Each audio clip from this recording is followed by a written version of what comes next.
প্রিয় ভিউয়ার্স, আসসালামু আলাইকুম। এটা হচ্ছে নতুন বরস। মাশাআল্লাহ, অনেক সুন্দর হয়েছে বরসটা, দেখতে পাচ্ছেন। এই পাশেও আছে। আর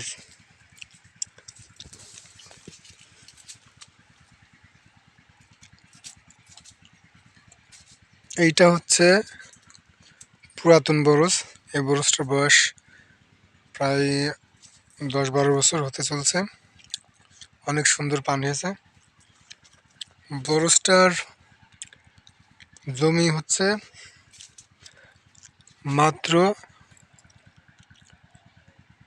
5 কাঠার একটু বেশি হবে, 6 কাঠার মতো হতে পারে। কিন্তু মাশাআল্লাহ অনেক সুন্দর পান হয়েছে। এবছর ইনশাল্লাহ এই চাষি ভাই অনেক দামে পান বিক্রি করতে পারবে। তা প্রায় 2 লাখ টাকার তো পান বিক্রি হবে ইনশাল্লাহ 5 কাঠা জমি থেকে। আর ভিডিওটা ভালো লাগে থাকলে অবশ্যই লাইক করবেন, শেয়ার করবেন। ধন্যবাদ।